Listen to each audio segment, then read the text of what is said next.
In question 1a, we were asked to generate interrupt whenever any one of the push button is pressed, and then we have to toggle both the LEDs. Here first I have assigned both the push buttons to input ports and both the LEDs to output ports. After that I have enabled the interrupt vector. Whenever an interrupt occurs, the cursor will come to here and it will toggle both the LEDs. We are going to use both the push buttons to toggle the LEDs. Whenever any one of the push button is pressed, both the LEDs will toggle. Now I am pressing the push button. LEDs are switched on. Again if I press the push button, LEDs will be switched off. Again if I use the another push button, LEDs are switched on. Again if I push the push button, LEDs are switched off. In question 1b, we were asked to generate an interrupt whenever any one of the push button is pressed, and we have to toggle LEDs, but only one of the LED should be switched on at any moment. For that I have initialized a count 0. After that, whenever an interrupt occurs, if the interrupt is occurring for the first time, it will switch on the LED 1, and if it is not occurring for the first time, it will toggle both the LEDs. Initially both the LEDs are switched off.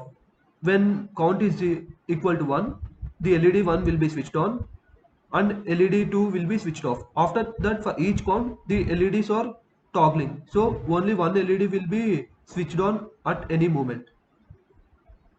Here we can use both the switches to generate an interrupt.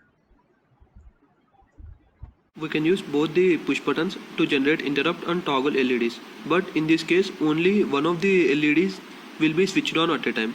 Now I am pressing the push buttons. One LED is switched on. Again I am pressing the push button.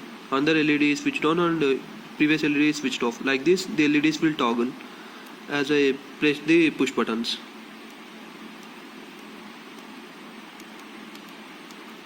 Thank you. In question 2, we were asked to count number of times a push button is pressed and display it on a LCD.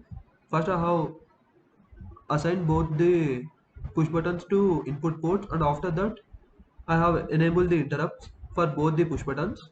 Whenever any of the push button is pressed, the count which is initialized to 0 will increase by 1, and after that the count is initially an int, so it will be converted to a string and then it will be displayed on the LCD.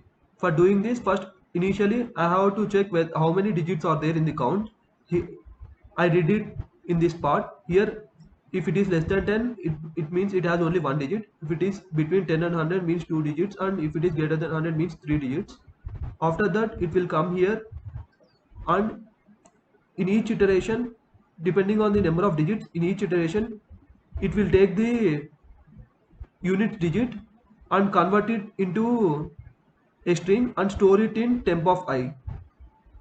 And in the next, for example, if it is 21, in first iteration it will take 1 and store it in temp of 0, and in second iteration it will take 2 and store it in temp of 1.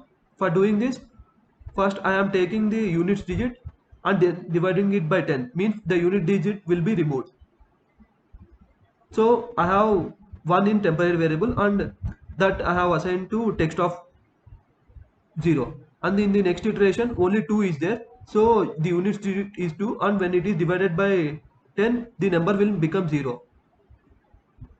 After that I have assigned 2 to text of 1, and after that as number is 0 it will come out of the while loop. In this way I am storing the number in the form of string in text variable. After that I am printing this variable in this part. Now we will see the simulation. Whenever I press the push button, an interrupt will be generated and count will be increased by 1. and the count will be displayed on the LCD. Now I am pressing the push button.